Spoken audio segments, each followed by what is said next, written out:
Assalomu alaykum. Yulduzlar hayotidan kanalimizga xush kelibsiz.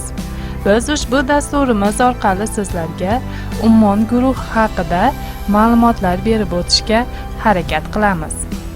Marhamat, tinglab tomosha qiling. Ummon guruhi. Guruhning nomini aynan Ummon deb qo'yilishiga sabab, Ummon bu cheksiz bo'ladi.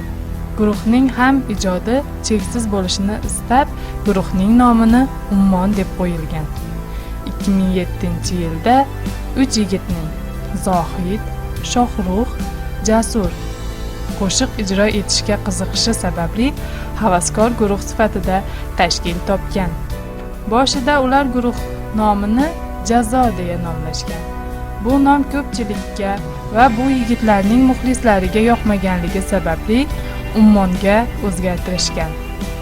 Ularning birinchi birgalikda, ya'ni guruh sifatida ilk qo'shig'i Sevaveraman dunyoga kelgan va bir qancha qo'shiqlari bu guruhning o'zbek shou biznesida va yoshlar orasida o'z o'rnini topishiga sabab bo'lgan.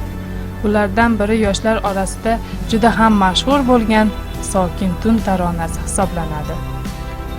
Ummon hozirgi kunga kelib o'z yo'nalishi bo'yicha O'zbekistonda birinchi raqamli guruhga aylandi va MTV va O'zbekiston 2012 eng yaxshi guruh nominatsiyasida 2012-yilning eng yaxshi guruhi deb tan olingan.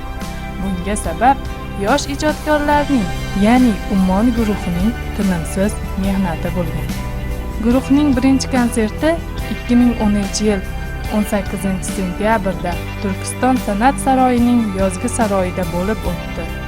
Ikkinchisi esa 2011-yilning 1-iyunida Istiqlol san'at saroyida 2 seansda, uchinchisi esa 2012-yil 17-sentyabrda Turkiston yozgi saroyida bo'lib o'tgan. Ummon guruhining ijodkorlari haqida to'liq ma'lumotlarni bilishni xohlasangiz, keyingi dasturlarimizni kuzatib boring. E'tiboringiz uchun rahmat.